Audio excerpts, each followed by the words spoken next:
스데반이 은혜와 권능이 충만하여 큰 기사와 표적을 민간에 행하니 이른바 자유민들 즉 구레네인, 알렉산드리아인, 길리기아와 아시아에서 온 사람들의 회당에서 어떤 자들이 일어나 스데반과 더불어 논쟁할세.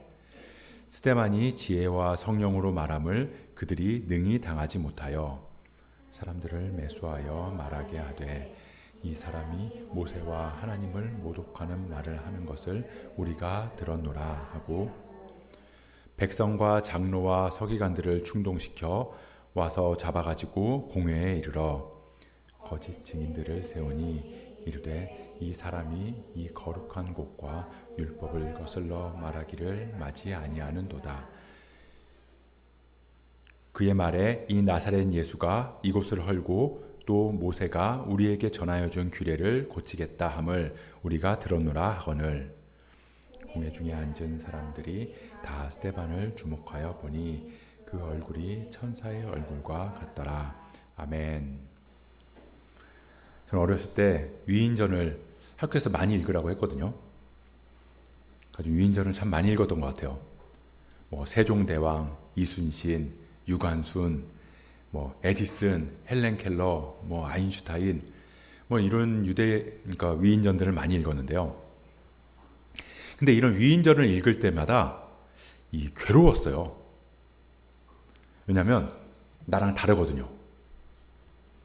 그러니까 위인전을 읽으면 그 위인들이 이 태생부터 나랑 다르다 이런 생각이 들었거든요. 그러니까 이 사람들은 어릴 때부터 뭔가 특별한 능력이 있었잖아요. 특별한 환경이라든가 특별한 능력을 가지고 어릴 때부터 발명을 해서 뭔가를 만들어냈다거나 그렇게 막 특별한 능력, 특별한 감정을 태어난 것 같이 그렇게 느껴졌거든요. 그래서 위인전을 보면서 나도 이 사람들처럼 되고 싶다 라는 생각과 동시에 또 한편으로는 나는 절대로 이 사람들처럼 될 수가 없겠구나 라는 생각도 들었어요.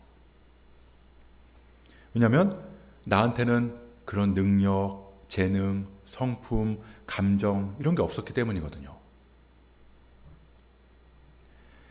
오늘 말씀부터 시작해서 우리가 사도행전 7장까지는 이 스데반에 대한 이야기입니다. 스데반이 누구냐? 지난 시간에 살펴본 것처럼 이 교회에 구제의 문제가 생겼잖아요. 헬라파 과부들이 히브리파 과부들에 비해서 이 구제에서 빠지게 됐어요. 구제에서 소홀해지니까 사람들이 원망이 생겨나기 시작했던 거죠. 근데 이게 그냥 문제가 아니라 영적인 문제다라고 판단해서 사도들이 온 교회 사람들을 다 모아서 이 성령이 충만한 7명의 사람들을 택했어요. 그 중에 한 명이 스데반이었습니다. 근데 우리가 이 성경을 보면요, 우리가 익히 잘 아는 인물들이 있잖아요. 근데 그 인물들 대다수는 보면 장점도 있고요, 성경에서 그 사람들의 단점도 기록하고 있어요.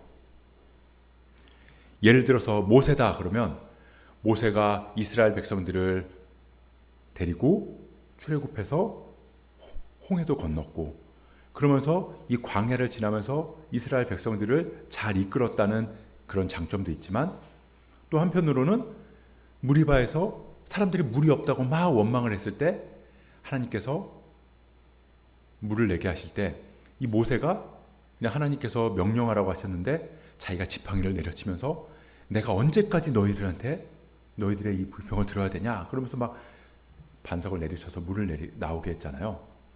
그러니까 하나님의 말씀에 불순종한 것도 성경에는 기록을 하고 있어요. 또 아브라함도 우리가 믿음의 조상이라고 부르지만 또 한편으로는 자기 아내를 누이라고 속였잖아요.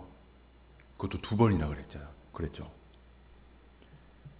그리고 이스라엘 역사상 가장 위대한 왕, 하나님께서 내 마음에 합한 자다라고 했던 그 다윗도 굉장히 훌륭한 모습들을 기록한 반면에 또 한편으로는 자기 충신의 아내를 범하고 그 충신을 죽게 만드는 그런 일도 다 기록을 했다는 거예요. 신약에서도 그렇죠. 베드로도 예수님을 따르는 그 놀라운 모습들을 기록하지만 또 한편으로는 예수님을 모른다고 3번이나 부인을 했어요. 그리고 사도 바울도 마찬가지로 예수님을 믿는 사람들을 잡아서 죽이고자 하는 일들, 그런 일들을 행했던 것들을 다 기록했다는 겁니다. 근데 오늘 스데반은 칭찬만 있고 단점이 하나도 없어요. 왜? 그를 가리켜서 이 앞에 보면 5절에 보면 믿음과 성령이 충만한 사람이다 라고 기록하고 있거든요. 믿음과 성령이 충만한 사람 스데반이라고 기록하고 있어요. 물론 이 스데반에 대한 기록이 굉장히 짧은 이유도 있겠죠. 굉장히 짧기도 하지만 근데 성경에서 보면 아무리 짧아도 성경에서 누군가를 평가할 때 그 짧은 한 구절이라도 필요한 말은 반드시 기록을 하거든요. 근데 스데반에 대한 하나님의 평가는 믿음과 성령이 충만한 사람이다 라고만 기록하고 있다는 겁니다. 그래서 우리는 스데반을 본받자. 그래서 우리는 성경 속 위인들을 본받아서 우리도 훌륭한 사람이 되자 라는 게 성경이 말하는 말일까요? 근데 성경은 아무리 훌륭한 인물도 위인전에 나오는 위인처럼 우리가 따르고 닮아야 된다라고 말하지 않아요.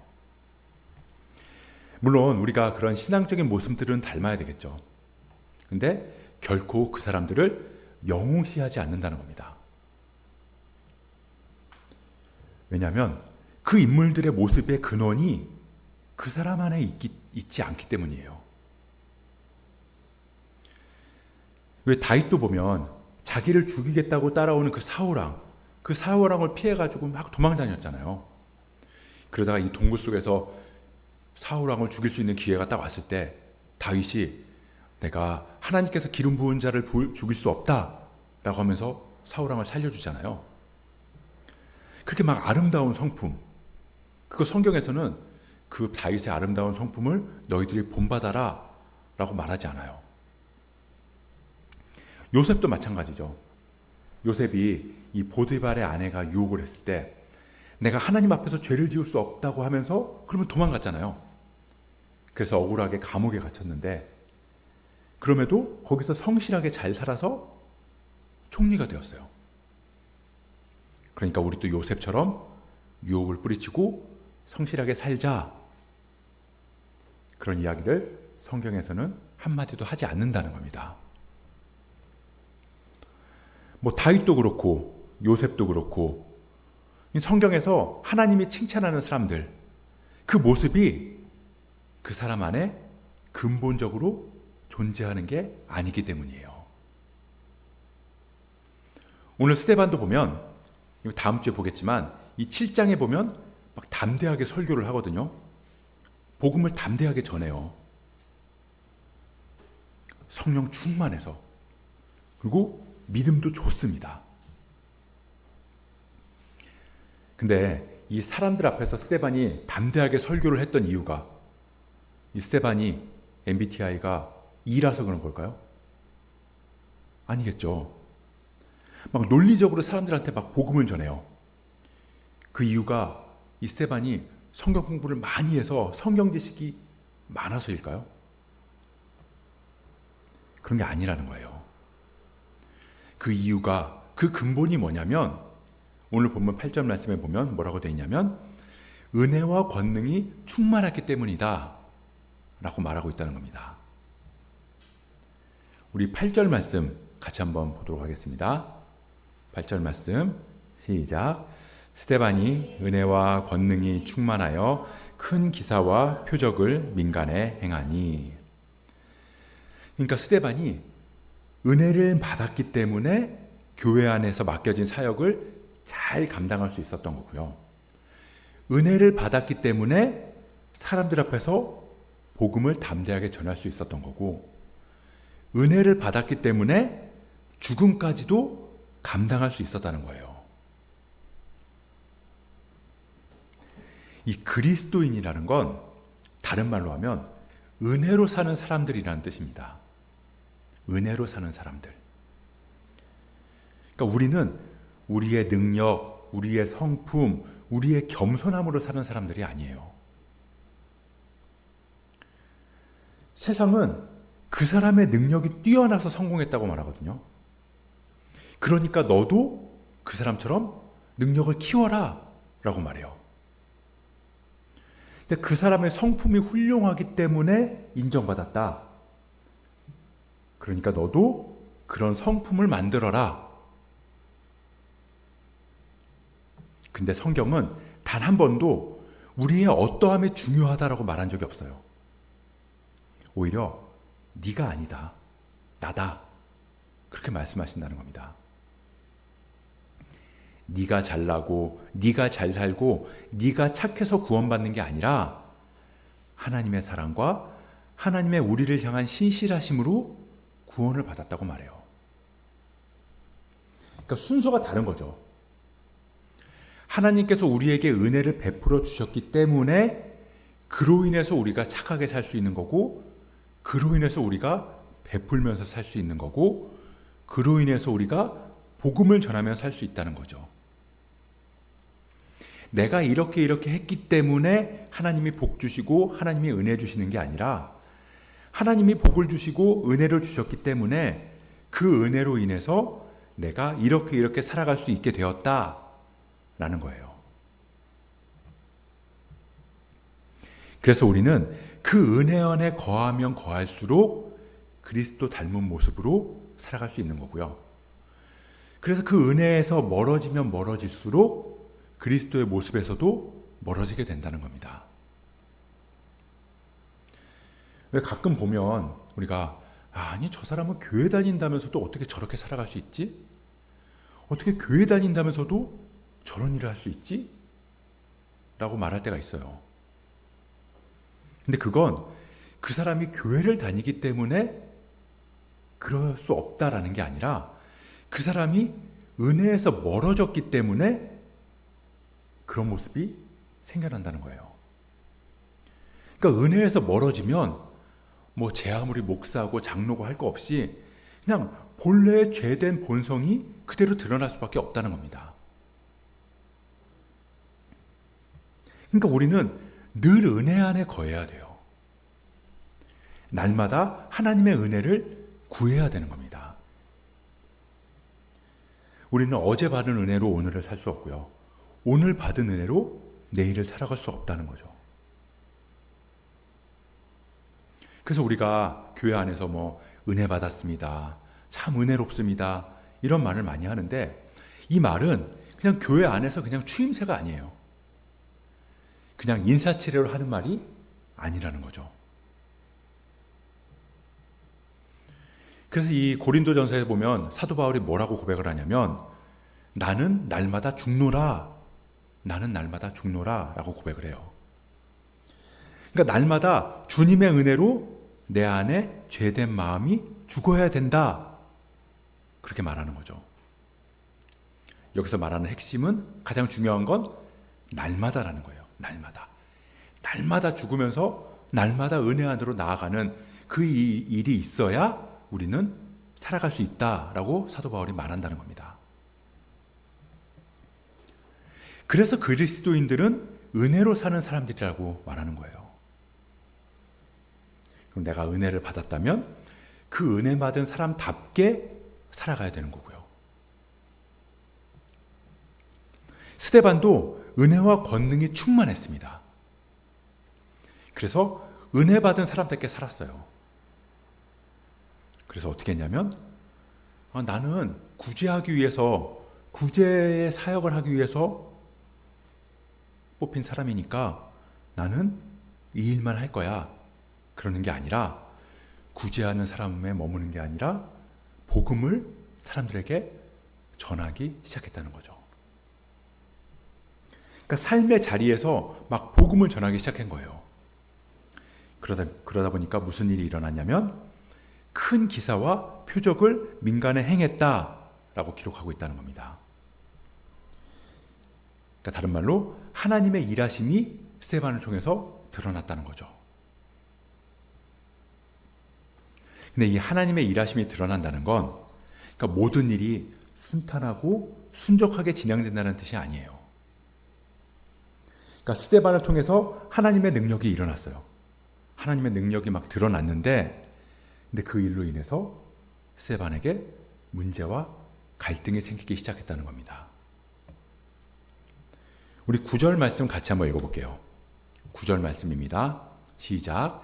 이른바 자유민들 즉 구레네인, 알렉산드리아인, 길리기아와 아시아에서 온 사람들의 회당에서 어떤 자들이 일어나 스데반과 더불어 논쟁할세. 자, 여기서 자유민의 회당에서 논쟁이 일어났다라고 말하고 있어요. 여기서 자유민들이 뭐냐? 약간 역사적 배경에서 봐야 되는데요. 이 로마가 이스라엘을 침략해 왔잖아요. 그래서 식민지로 만들었는데 그때 이스라엘 백성들 중에서 많은 사람들을 로마로 포로로 끌고 간 거죠. 옛날에 우리나라도 이제 일제 강점기 시절에 우리나라 사람들을 많이 막 일본으로 끌고 갔잖아요. 그래서 막 강제 노역시키기도 하고. 그런 것랑 마찬가지로 로마 사람들이 이스라엘 사람들을 데리고 가서 막 일을 시킨 거예요. 노예처럼 부리면서. 근데 그러다가 이 로마가 이 사람들을 그냥 풀어준 거죠. 포로에서. 그냥 자유롭게 살아라. 그래서 자유민이 된 거예요. 근데 우리가 뭐 예전에도 뭐 이런 말을 했지만 포로에서 자유민이 됐다고 다시 자기 나라로 돌아가는 거. 누구나 다 그렇게 돌아갈 것 같지만 그게 쉽지 않다는 거예요. 우리나라도 일제강점기에 일본으로 끌려가서 거기서 몇십 년을 살았는데 그러다 보니까 거기서 일도 하고 그러면서 살다가 자녀들도 낳고 살았어요. 근데 그 자녀들도 이제 한국말을 알겠지만 일본어를 배우고 일본에서 생활하는 게 훨씬 더 편해진 거죠. 그런 상황에서 이제 우리가 자유가 됐다고 대한민국으로 돌아가자라고 했을 때 그때 이 사람들이 아 그래 우리 대한민국 사람이니까 대한민국으로 가야지 라고 하는 게 사실은 쉽지 않다는 거예요. 거기서 살아가는 집이 있고 내가 생활하던 터전이 있고 이제 어느 정도 여기서 익숙해졌기 때문에 다시 돌아가면 내 집이 그대로 있다는 보장도 없고 내가 알고 있던 사람들이 그대로 나를 반겨줄 거라는 보장도 없기 때문에 그곳에 그냥 남아서 정착하는 사람들이 많았다는 거죠. 마찬가지였어요. 로마로 끌려갔던 사람들도 자유가 주어졌지만 다시 이스라엘로 오는 사람들이 많지 않았다는 거죠. 굉장히 큰 결단을 하지 않으면 오기가 힘들었다는 거예요. 그러니까 유대인들은 내가 유대인이다 라고 하면 우리나라는 한민족이다 라고 하면은 우리가 한 핏줄이다라고 얘기를 하잖아요. 근데 유대인들은 핏줄이 아니라 종교로 뭉친 사람들이거든요. 내가 유대인이다 라고 하면 이방 사람이라도 내가 유대교를 믿고 유대인의 하나님을 내가 믿고 할례를 받으면 이 사람은 유대인이다 라고 인정을 해줬다는 거예요. 그러니까 이 사람들이 유대로 다시 돌아왔다, 이스라엘로 다시 돌아왔다는 건 굉장히 종교적인 신념이 강하기 때문에 돌아왔다는 거예요. 그러니까 이 사람들 안에는 내가 하나님을 믿는 사람이다, 나는 유대인이다 라는 그 자부심이 강했기 때문에 돌아올 수 있었던 거죠. 근데 딱 왔어요. 왔는데 자기네들은 로마에서 산 시간들이 있었고 자기 자녀들도 그렇고 로마에서 살아가는 시간들이 많았기 때문에 헬라 말이 편해요. 근데 와봤더니 이스라엘 사람들은 아람어나 히브리어를 쓰고 있죠. 자기들은 헬라 문화가 익숙해요. 근데 와봤더니 여기는 히브리 문화예요. 성경도 자기들은 70인역을 봐요. 70인역에서 헬라어로 된 구약을 보는데 이스라엘은 히브리 성경을 본다는 거죠. 너무나도 안 맞는 거예요. 막상 와봤더니. 그리고 이스라엘은 막 성전 중심으로 생활을 하고 있고 그러다 보니까 이 자유민들은 자기들끼리 더 똘똘 뭉칠 수밖에 없었죠.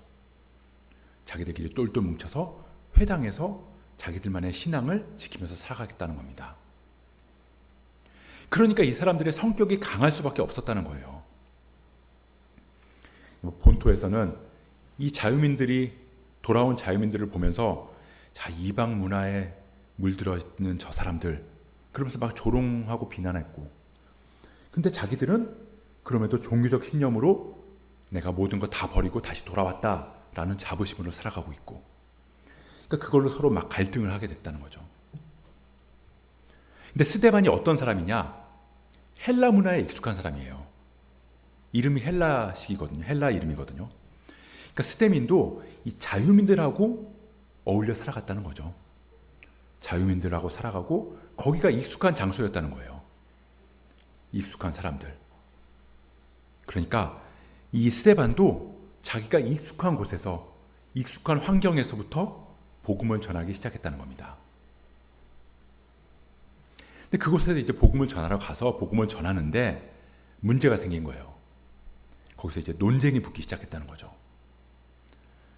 스데반은 예수 그리스도를 전하고 예수 그리스도가 하나님이라고 전했는데 이 자유민들은 그걸 받아들이기가 힘들었다는 겁니다. 근데 그렇게 논쟁이 벌어졌는데 10절에 보니까 스데반이 지혜와 성령으로 말함을 그들이 능히 당하지 못했다라고 기록하고 있어요. 그러니까 스데반 한 사람이 그곳에서 막 이렇게 말하는 것들을 거기 모여있는 사람 전부가 반박하지 못했다는 거죠. 스데반이 똑똑해서 그랬을까요? 스데반이 막 언변이 좋아서 그랬을까요? 아니, 스데반은 지혜와 성령으로 말했기 때문이에요. 그러니까 말과 논리가 아니라 성령의 인도하심 때문에, 그러니까 다시 말하면 성령에 붙들려 살았기 때문에 성령이 그 입에 할 말을 불어넣어 줬다는 거죠. 그래서 우리가 이 어려움 가운데 거할 때 그때 우리가 성령의 지혜를 구해야 돼요. 그러니까 성령님의 인도하심이 있어야 우리는 지혜롭게 말하고 지혜롭게 판단하고 지혜롭게 생각하고 지혜롭게 행동할 수 있다는 겁니다. 그렇게 성령에 붙들려 살아갈 때 우리는 세상에 감당하지 못하는 사람이 될 수 있다는 거예요. 그렇게 우리 모두가 성령 충만한 삶 살아가기를 축복합니다. 근데 다시 한번 말하지만 이 성령 충만함, 성령 충만하게 살아간다고 해서 우리의 삶이 순탄한 건 아니에요. 11절에 보니까 이 성령 충만한 스데반을 이기지 못했어요, 사람들이. 그러니까 어떻게 하냐면 사람을 매수하기 시작했다는 거예요. 근데 세상이 하는 게 다 그렇거든요. 내가 이기기 위해서 수단과 방법을 가리지 않아요. 우리 11절 말씀도 같이 보겠습니다. 11절 말씀 시작. 사람들을 매수하여 말하게 하되 모세와 하나님을 모독하는 말을 하는 것을 우리가 들었노라 하게 하고. 그러니까 사람을 매수해서 이 사람이 모세와 하나님을 모독하는 말을 하는 것을 우리가 들었다 라고 하게 했다는 거예요. 그러니까 거짓말을 시켰다는 거죠. 거짓말하게 했다. 그리고는 12절을 보면 백성과 장로와 서기관들을 충동시켜서 와서 잡아가도록 했다라는 거예요. 근데 아까 이야기한 것처럼 이 자유민들이랑 종교 지도자들은 서로 갈등 관계에 있었거든요. 서로가 서로를 별로 좋아하지 않았어요. 그런데 자기들이 원하는 대로, 그러니까 자기들이 이기기 위해서 갈등이고 뭐고 그냥 여기 붙었다 저기 붙었다 하는 거죠. 그러니까 누가복음 23장에도 보면 이 예수님을 십자가에 매달기 위해서 이 본디오 빌라도랑 헤롯 왕이 서로 원수였지만 그날의 친구가 되었다라고 말하고 있잖아요. 근데 세상에 살아가는 모습이 그렇다는 거예요. 정치도 그렇잖아요. 자기가 권력을 지키고 내 말이 옳다라고 그렇게 여김받을 수만 있으면 수단과 방법을 가리지 않아요. 막 여기 붙었다 저기 붙었다. 근데 그런 걸 막 지혜롭다고 생각하죠. 막 지혜롭고 현명하고 자기들이 똑똑하다 그렇게 믿어요. 근데 우리는 알고 있잖아요. 우리는 이 사도행전을 읽어서 이미 알고 있어요. 지금은 이 사람들이 이기는 것 같고, 그래서 이후에 보면은 막 스데반을 죽이잖아요. 그래서 스데반을 막 죽이기까지 하지만 결국에는 하나님께서 승리하셨고 교회가 승리한다는 거 우리는 잘 알고 있습니다. 그래서 오늘날 우리도 마찬가지예요. 사탄은 늘 이 방법으로 하나님의 일을 방해하려고 하거든요. 이제 어쩌면 더 할지도 몰라요. 우리가 살아가는 세상. 성령 충만함으로 살아가는 거. 이제 만만치 않을 수 있습니다. 그렇지만 우리는 알아요. 성령에 붙들려 살아가는 삶이 반드시 승리한다는 거. 아니, 이미 승리했다는 거. 그거 우리는 알고 있습니다. 그리고 우리뿐만 아니라 사실은 세상도 다 알아요. 어쩌면 그걸 알기 때문에 더 극렬하게 반응하는지도 몰라요. 그렇게 스데반이 공의회에 붙잡혔죠. 스데반을 공의회에 붙잡아 놓고 공의회 의원들이 쭉 삥 둘러서 앉았어요. 이전에 베드로랑 요한을 붙잡아 놓고 너 예수 이름으로 말하지 마 라고 할 때도 공의회 회원들이 쭉 둘러섰던 것처럼. 근데 그때 스데반의 모습이 어땠냐? 15절 말씀입니다. 시작. 공회 중에 앉은 사람들이 다 스데반을 주목하여 보니 그 얼굴이 천사의 얼굴과 같더라. 그 얼굴이 천사의 얼굴과 같더라.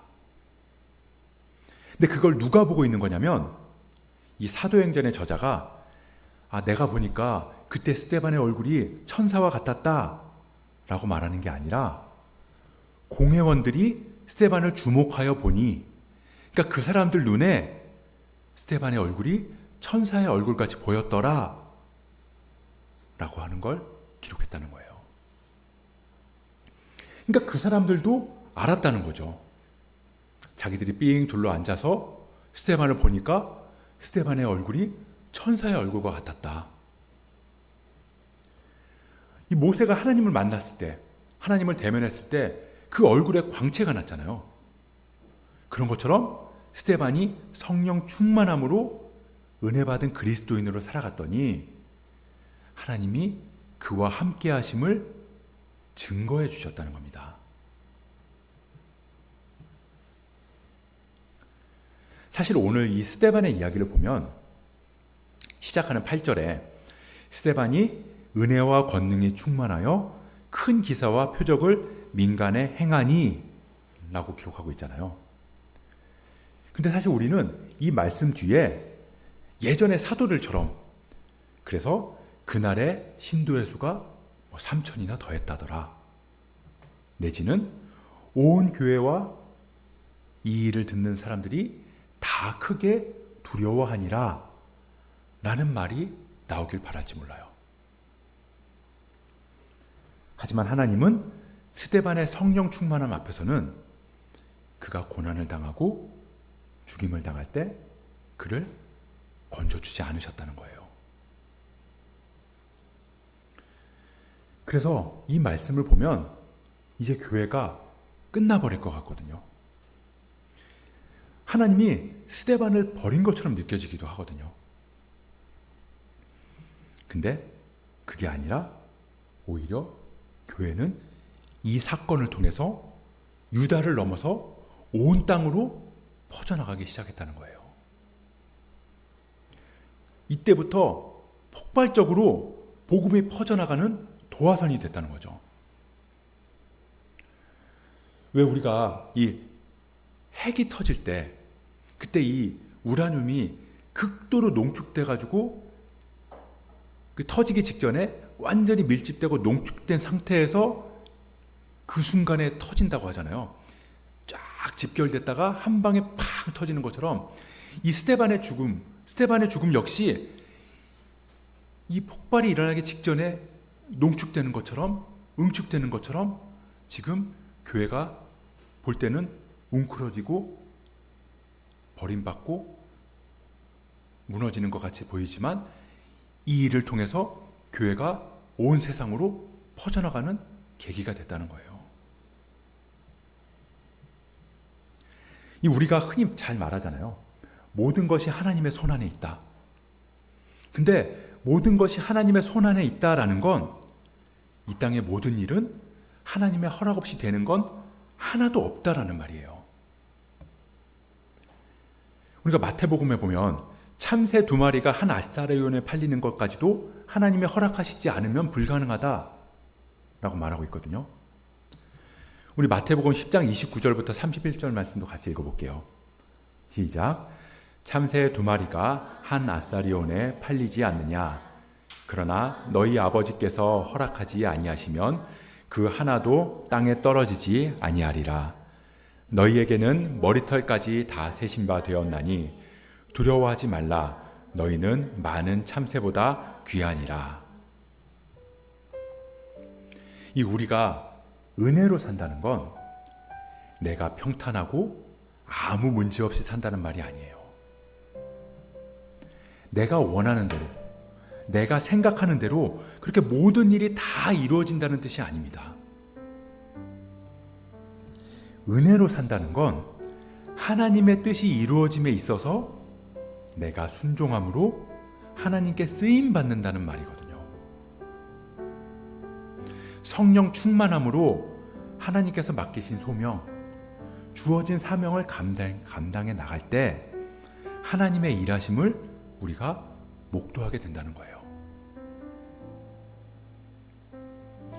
하나님의 하나님 되심, 하나님의 크고 높으심을 신뢰하기 때문에 내 생각과 달라도 또 세상이 아무리 악해진다 해도 결국에는 주님이 승리하신다. 그 주님의 승리하심을 내 삶으로 증거해 나가면서 살아가는 거죠. 그게 그리스도인의 모습이에요. 그리고 그게 은혜로 살아가는 사람들의 모습입니다. 그렇게 우리가 더욱 성령에 붙들린 삶 살아가기를 소원합니다. 우리 마지막으로 고린도후서 4장 말씀 같이 읽고 마치도록 할게요. 고린도후서 4장 8절부터 10절 말씀 같이 읽겠습니다.